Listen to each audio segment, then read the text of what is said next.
చైతన్య ప్రసారం. నమస్కారం, మన ధర్మం కార్యక్రమానికి స్వాగతం. ఇవాళ మన ధర్మం కార్యక్రమంలో మన ధర్మ సందేహాలను నివృత్తి చేసేందుకు మనతో పాటు ఉన్నారు ప్రముఖ ఆధ్యాత్మికవేత్త బ్రహ్మశ్రీ గడ్డమనుగు రామకృష్ణమూర్తి గారు. గురుగారు నమస్కారం. శ్రీమాత్రియే నమః. గురుగారు, వైశాఖ శుద్ధ అష్టమి నాడు అపరాజితాదేవిని ఆరాధన చేస్తారు. ఈ స్వరూపం యొక్క వైశిష్ట్యం ఏంటో తెలియజేస్తారా? ఈరోజు వైశాఖ శుద్ధ అష్టమి సందర్భంగా ఆ అపరాజితాదేవి యొక్క పూజ చేస్తూ ఎంత క్లిష్ట సమస్య నుంచైనా బయటపడగలిగేటువంటి ఉపాయాన్ని తెలుసుకున్నాం. మహిషాసుర మర్దనిగా అమ్మవారు అవతరించి దేవదానవ యుద్ధంలో ముందుకు సాగుతున్న క్రమంలో ఆసురీ శక్తి ఉద్ధృతమవుతున్నటువంటి నేపథ్యంలో అందరూ ఆ తల్లిని ప్రార్థిస్తే ఆమె అపరాజితాదేవిగా సాక్షాత్కరించి అసురులను దునుమాడి విజయాన్ని దేవతలకు అందించింది. అందుకే జీవన సమరంలో దిక్కుతోచని స్థితిలో ఏం చెయ్యాలో అర్థం కాక సతమతమవుతున్న సమయంలో అపరాజితాదేవిగా అమ్మవారిని ఆరాధించినట్టయితే నువ్వు తలపెట్టిన కార్యక్రమాలన్నీ నిర్విఘ్నంగా నెరవేరుతాయి. రావణాసురుణ్ణి సంహరించే ముందు రామచంద్రమూర్తి అపరాజితాదేవిని ఆరాధన చేశాడు. అలానే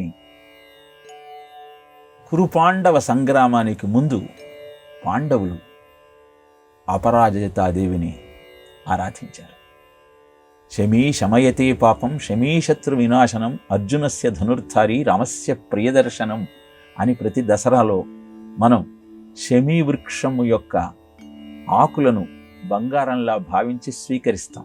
ఆ శమీ వృక్షము అపరాజితాదేవి యొక్క స్వరూపంగా భావిస్తాం.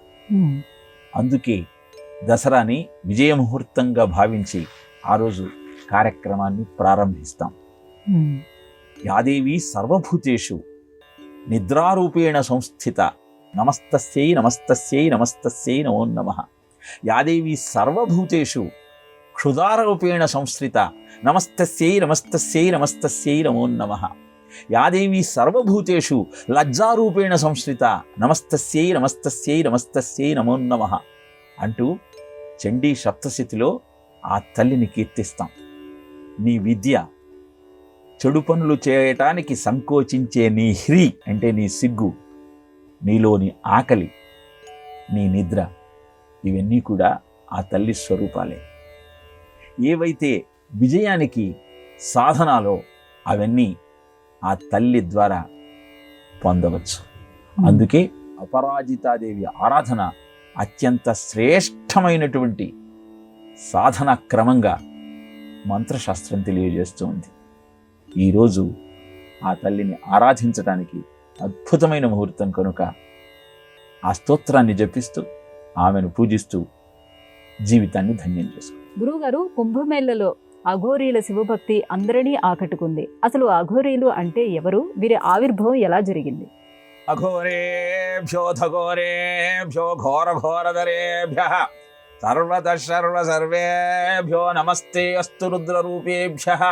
కాళాభ్రభ్రమరాంజనద్యుతి నిభంయవృత్తపింగే క్షణం కర్ణోద్భాసిత భోగిమస్తకమణిప్రోద్భిన్నదంష్ట్రాంకురం సర్పప్రోతకపాల శుక్తి శకల వ్యాకీర్ణ సంచారగం వందే దక్షిణమీశ్వరస్య కుటిల భ్రూభంగరౌద్రం ముఖం అంటూ శివ పంచముఖ ధ్యానంలో దక్షిణముఖాన్ని ధ్యానం చేసేటప్పుడు ఈ శ్లోకాలను మనం చెప్పుకుంటాం. విశ్వ సృష్టి చేస్తున్న సమయంలో బ్రహ్మదేవుడికి ఆ పరాత్పరుని యొక్క ఒక్కొక్క ముఖము దర్శనం కావటం మొదలుపెట్టింది. 22వ కల్పంలో దాన్ని శివకల్పము అంటారు. ధ్యానం చేస్తున్న బ్రహ్మదేవుడి ముందు అద్భుతమైనటువంటి ఈ అఘోర రూపం సాక్షాత్కరించింది. నల్లని వెంట్రుకలతో, నల్లని యజ్ఞోపవీతంతో, నల్లని కవచంతో, నల్లని కిరీటంతో ఆ స్వామి ఆవిర్భవించాడు. ఆయనతో పాటు కృష్ణుడు, కృష్ణాస్యుడు, కృష్ణకంఠ దుఃఖ్, కృష్ణ శీర్షుడు, నలుగురు ఆయన సహచరులు ఆవిర్భవించారు. వారే అఘోరీలుగా పిలువబడుతూ అనంతర కాలంలో శివభక్తితో అద్భుతమైనటువంటి అఘోరీ సాంప్రదాయాన్ని ప్రపంచంలో వ్యాప్తి చేయటానికి మూలమయ్యారు. ఈ వృత్తాంతమంతా మనకు శతరుద్ర సంహితలో శివపురాణంలో సాక్షాత్కరిస్తుంది. కనుక మహాభక్తులైనటువంటి అఘోరీలు నిరంతరము శివ ధ్యానం చేస్తూ ప్రాపంచిక సుఖాలకు దూరంగా శివస్మరణని ధ్యేయంగా జీవితాన్ని గడుపుతూ ఉంటారు. కనుక అఘోరీల అద్భుత శివభక్తి మనందరినీ సమ్మోహితులను చేసింది. కేవలం కుంభమేళా లాంటి పర్వదినాలలో మాత్రమే వారు వారి సాధనా క్రమాన్ని వదిలి ఆ ముహూర్తంలో త్రివేణి సంగమంలో స్నానం చేసి తమ సాధనా క్రమాన్ని సుసంపన్నం చేసుకోవాలన్న ఆలోచనతో హిమాలయాల నుంచి బయటికి వస్తారు.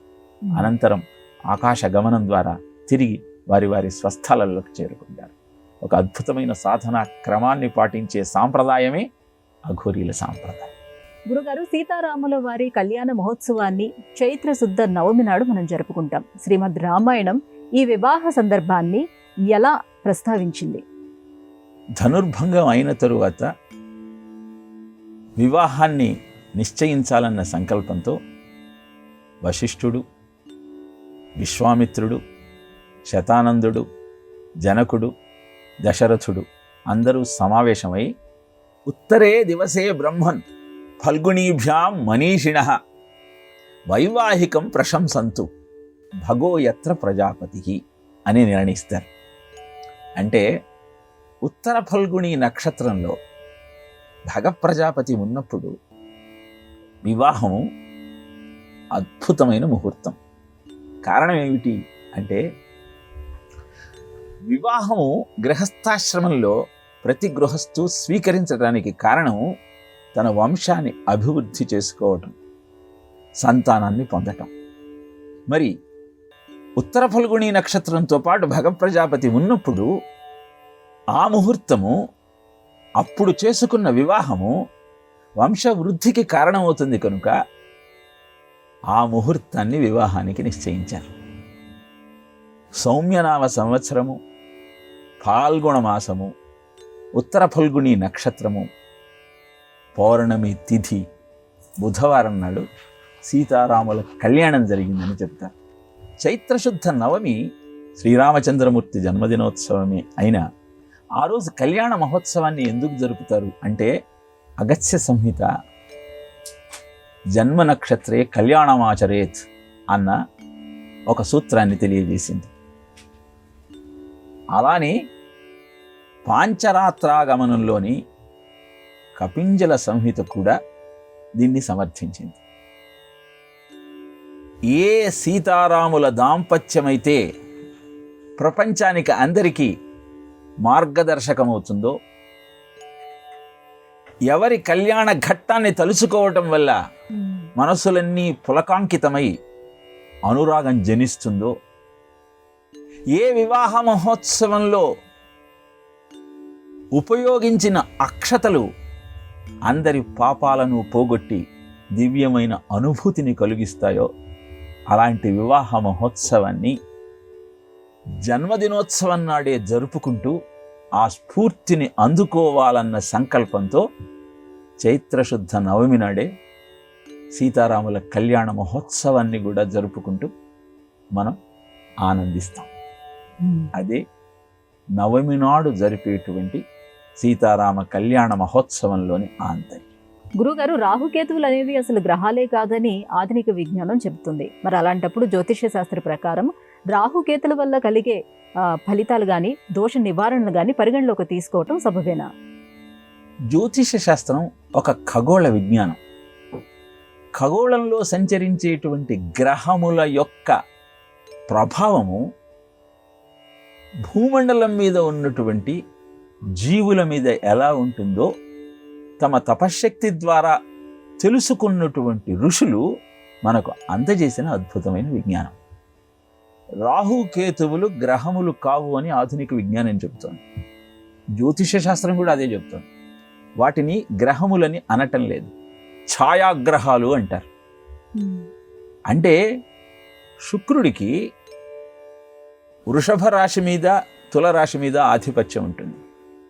బుధుడు మిథున కన్యా రాశులకు అధిపతి, సూర్యుడు సింహరాశికి అధిపతి, చంద్రుడు కర్కాటక రాశికి అధిపతి, కుజుడు మేష వృశ్చికాలకు అధిపతి, గురుడు మీన ధనుర్రాశులకు అధిపతి, శని మకర కుంభాలకు అధిపతి.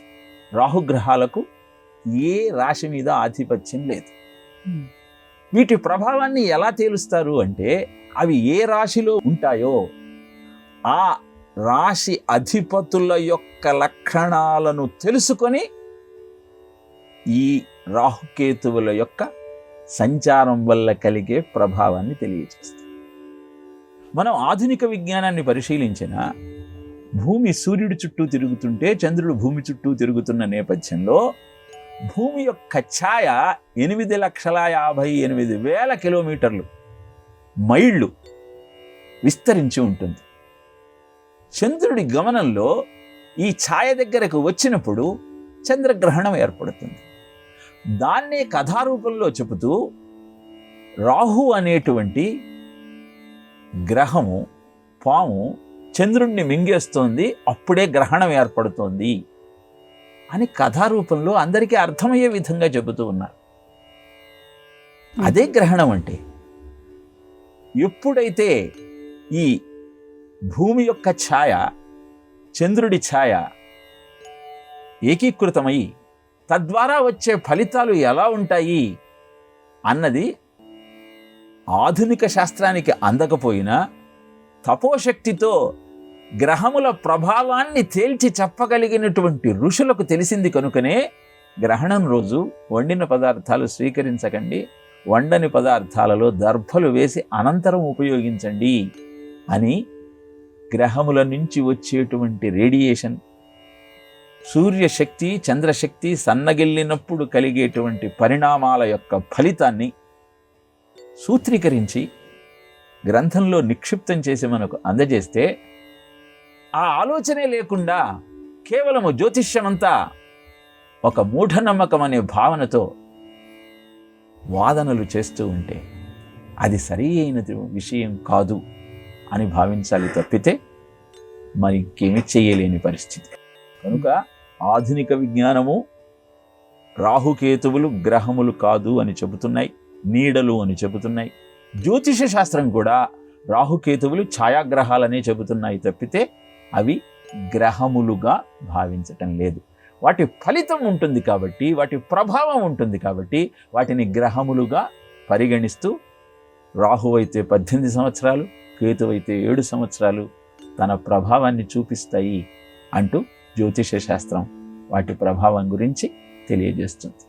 గురుగారు, కర్ణుడు దేవతాంశతో జన్మించాడు. మరి అలాంటప్పుడు కర్ణుడు శాపగ్రస్తుడే ఎందుకు మిగిలిపోయాడు? కర్ణుడి యొక్క జీవితం ప్రతివాడికి మార్గదర్శకం అవుతుంది. అందుకే కర్ణులు లేని భారతం లేదు అంటారు. జననం నుంచి పరిశీలిస్తే ప్రతి చోట మనకు ఏదో ఒక దోషం కనబడుతూనే ఉంటుంది. దుర్వాస మహర్షిని అర్చించినటువంటి కుంతీదేవి ఆయన అనుగ్రహాన్ని పొంది సంతానాన్ని పొందటానికి దేవతాశక్తులను ఆవాహన చేసేటువంటి శక్తిని పొందుతుంది. బాల్యచాపంతో వివాహం కాకుండానే సూర్యుడిని ఆవాహన చేసి సూర్యశక్తితో కర్ణుడికి జననమిస్తుంది. సహజ కవచ కుండలాలతో జన్మించిన కర్ణుణ్ణి సమాజంలో నా కొడుకు అని చెప్పుకునే స్థితి లేదు కనుక నదీ ప్రవాహంలో వదిలేస్తుంది. ప్రతి గృహస్థు గమనించాల్సిన విషయం ఏమిటి అంటే, సత్సంతానము కావాలి అంటే ధార్మికమైన చింతన, ధర్మబద్ధమైనటువంటి ఆలోచన అత్యంత ఆవశ్యకము. అందుకే కర్ణుడు సూర్యుడి పుత్రుడైనా శాపగ్రస్తుడిగానే మిగిలిపోయాడు. పాండవులకు వచ్చినటువంటి ప్రఖ్యాతి కర్ణుడు పొందలేకపోయాడు. అనంతరము ఆయన విద్యాభ్యాసం చేసినటువంటి విషయాన్ని గమనిస్తే పరశురాముడి దగ్గర శస్త్రాస్త్రాలనన్నింటినీ అభ్యాసం చేద్దాం అనుకున్నాడు. పరశురాముడు దుష్ట క్షత్రియులనందరినీ వధించి కేవలం బ్రాహ్మణ విద్యార్థులకు మాత్రమే విద్యాబోధ చేస్తున్నటువంటి నేపథ్యం అది. ఎలా అయినా సరే నేర్చుకోవాలన్న ఆలోచనతో తాను బ్రాహ్మణునినే అని అసత్యం చెప్పి పరశురాముడి దగ్గర శుశ్రూష చేసి అన్ని అస్త్రాలను, శస్త్రాలను, యుద్ధ విద్య నైపుణ్యాన్ని సంపాదించాడు. ఒకరోజు పరశురాముడు కర్ణుడి జఘన ప్రాంతం మీద తలపెట్టి నిద్రిస్తున్న సమయంలో కర్ణుడు బ్రాహ్మడు కాదన్న విషయాన్ని పరశురాముడికి తెలియజేయాలన్న సంకల్పంతో ఇంద్రుడు కర్ణుడి తొడను తొలవటం ప్రారంభించాడు. రక్తం ధారాపాతంగా ప్రవహించటం మొదలైంది. ఆ రక్తపు ఆర్ద్రతకి, చల్లదనానికి పరశురాముడికి మెలకువ వచ్చింది. ఆ దృశ్యాన్ని చూచి ఇంత క్షమాభావము, సహనము క్షత్రియుడికి మాత్రమే ఉంటుంది, నిజం చెప్పు నువ్వెవరివి అని ప్రశ్నిస్తే తన యొక్క జన్మ రహస్యాన్ని వివరించాడు. అలా గురువుకు ద్రోహం చేసిన కారణాన పరశురాముడు శపించాడు. నేను ఎన్ని విద్యలు నేర్పినా అవసరమైనప్పుడు అవి నీకు ఉపయోగపడవు, స్ఫురణకు రావు. ఈ విషయం తెలిసిన తరువాత కూడా కర్ణుడు దుర్యోధనుడికి తానొక్కడే చాలు పాండవ సైన్యాన్ని జయించి విజయాన్ని సమకూర్చి పెట్టడానికి అంటూ కూడని ఆత్మవిశ్వాసాన్ని దుర్యోధనుడిలో కలుగజేశాడు. అంటే ఒక శిష్యుడిలాగానే కాదు, ఒక మిత్రుడికి కూడా ఆయన ద్రోహం చేసినట్టే లెక్క. అనంతరం నిండు సభలో ద్రౌపదికి అవమానం జరుగుతూ ఉంటే ఆ అవమానాన్ని పెంచే విధంగా దుశ్శాసనుణ్ణి ప్రోత్సహిస్తూ ధర్మ విరుద్ధమైనటువంటి కార్యక్రమాన్ని చేపట్టాడు. ఇలా గురుద్రోహము, స్వామిద్రోహము, అధర్మ ఆచరణ, దోషభూయిష్టమైన జన్మ ఇన్ని కలిసిన కారణాన దానగుణంలో అద్భుతమైన పేరు ప్రఖ్యాతులు సంపాదించి దాన, వీర, శూర అన్నటువంటి బిరుదులు పొందిన పాండవుల మీద విజయం సాధించలేక శాపగ్రస్తుడిగానే మిగిలిపోయాడు. ఈ కర్ణుడి మొత్తం వృత్తాంతం మనకు ఒకే సత్యాన్ని తెలియజేస్తూ ఉన్నాయి. ధర్మాన్ని వదిలి సంచరించినట్టయితే నువ్వెంత గొప్పవాడివైనా, ఎన్ని ఉన్నత శిఖరాలు అధిరోహించాలని ప్రయత్నించినా నీ జీవితం శాపగ్రస్తంగా మాత్రమే మిగిలిపోతుంది. నీ సాధన అంతా బూడిదలో పోసిన పన్నీరవుతుంది. కానీ నీకు నిజమైన సంతృప్తిని, చరిత్రలో గణనీయమైన స్థానాన్ని అందించలేవు. అందుకే కర్ణుడు దేవతాంశ సంభూతుడైన సూర్యుడి పుత్రుడైన విజయాన్ని సాధించలేక చరిత్రహీనుడే మిగిలిపోయాడు. గురుగారు, భగవద్గీతను అతి పురాతనమైనటువంటి గ్రంథంగా చెబుతారు. శ్రీకృష్ణుడు అర్జునుడికి భగవద్గీతను బోధించినటువంటి కాలాన్ని ఎలా విశ్లేషించుకోవాలి? చారిత్రక ఆధారాలను బట్టి, భారతంలో తెలియజేసినటువంటి గ్రహగతుల స్థితిని బట్టి శ్రీకృష్ణుడు అర్జునునికి గీతా బోధ చేసి ఇప్పటికి 5000 సంవత్సరాలు దాటింది అని చెప్పవచ్చు. కానీ భగవద్గీతలోనే శ్రీకృష్ణుడు 4వ అధ్యాయం జ్ఞానయోగంలో అర్జునుడితో ఒక మాట చెప్తాడు. ఇమం వివస్వతే యోగం ప్రోక్తవానహమవ్యయం వివస్వాన్ మనవే ప్రాహామనురిక్ష్వాక వేబ్రవీత్. అంటే అర్థము, అద్భుతమైన ఈ గీతా జ్ఞానాన్ని నేను మొట్టమొదట సూర్యుడికి ఉపదేశించాను. సూర్యుడు తన కుమారుడైన వైవస్వత మనువుకు చెప్పాడు. వైవస్వత మనువు తన కుమారుడైన ఇక్ష్వాకుడికి తెలియజేశాడు. ఇలా ప్రతి తండ్రి తన కుమారుడికి తెలియజేసిన అద్భుతమైన విజ్ఞానమే ఈ గీతా జ్ఞానం. ఈ శ్లోకాన్ని 4వ అధ్యాయంలో మొట్టమొదటి శ్లోకంగా తెలియచేయటంలోని ఆంతర్యం ఏమిటి అంటే, భగవద్గీత చదువుతూ పారాయణ చేస్తూ ఎంతో పుణ్యాన్ని సంపాదించుకున్నాం అని భావించేవారంతా ఈ విజ్ఞానాన్ని నువ్వు నీ కొడుకుకు వారసత్వంగా అందించగలిగినప్పుడే నిజంగా భగవద్గీత పారాయణ చేసిన ఫలితం నీకు దక్కుతుంది. పరంపరానుగతంగా వస్తున్నటువంటి జ్ఞానం కాలక్రమంలో అంతరించకుండా చేయూతనిచ్చినటువంటి పుణ్యం నీకు దక్కుతుంది. ఏవం పరంపరా ప్రాప్తం ఇమం రాజర్షయో విదుహు సకాలే నేహమహత యోగో నష్ట పరంతప అంటాడు కృష్ణ పరమాత్మ. అదే 4వ అధ్యాయంలో. పరంపరానుగతంగా వస్తున్నటువంటి ఈ విజ్ఞానము కాలక్రమంలో అంతరించిపోతూ ఉంది. కాపాడుకోవలసిన బాధ్యత ప్రతి గీతా సాధకుడి భుజస్కంధాల మీద ఉన్నది.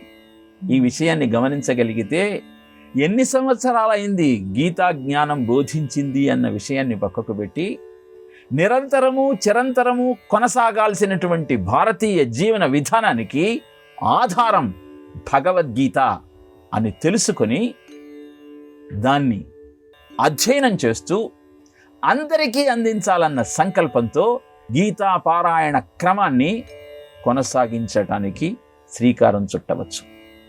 అందుకే మహానుభావులంతా గీత యొక్క గొప్పదనాన్ని కొనియాడుతూ అవి మా సమస్యలకు పరిష్కారాన్ని తెలియజేశాయి అని చెప్పారు. అబ్దుల్ కలాం ప్రతినిత్యము భగవద్గీతలోని 2వ అధ్యాయాన్ని పారాయణ చేసేవాడు. గాంధీ మహాత్ముడు శబర్మతి ఆశ్రమంలో ఉన్నటువంటి ఆశ్రమవాసులందరినీ భగవద్గీతలోని 2వ అధ్యాయంలోని స్థితప్రజ్ఞ లక్షణాలను ప్రతినిత్యము పారాయణ చేయించేవారు. ఇలా ఏ సమస్య ఎదురైనా నాకు పరిష్కారం భగవద్గీత నుంచి లభిస్తుంది అని గాంధీ మహాత్ముడు తెలియచేశాడు అంటే భగవద్గీత జ్ఞానం యొక్క విశిష్టత ఎంత గొప్పదో మనం అర్థం చేసుకోవచ్చు. కనుక భగవద్గీతను నేర్చుకుంటూ జీవితాన్ని సంస్కరించుకుంటూ ముందుకు సాగే ప్రయత్నం చేద్దాం. ఒక శ్లోకం ఒకరోజు తీరుస్తుంది మీ శోకం ప్రతిరోజు.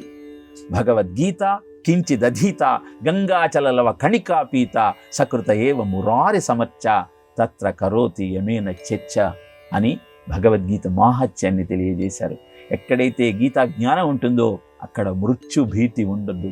ఎందుకంటే ప్రతివాడికి భగవద్గీత అధ్యయనం తర్వాత ఈ శరీరం నేను కాదు, అజో నిత్య శాశ్వతోయం పురాణో నా హన్యతే హన్యమానే శరీరే, నేను సత్యము నిత్యము శాశ్వతము అయిన ఆత్మస్వరూపాన్ని, పడిపోయేది ఈ శరీరం తప్పితే ఆత్మ కాదు అన్న దృఢమైన ఆలోచన కలిగినప్పుడు భౌతికమైన శరీరము పట్ల ఆసక్తి నశించి నిత్యము సత్యము శాశ్వతము అయిన ఆత్మజ్ఞానం పట్ల ఇష్టం ఏర్పడుతుంది. అదే నీ ముక్తికి కారణం.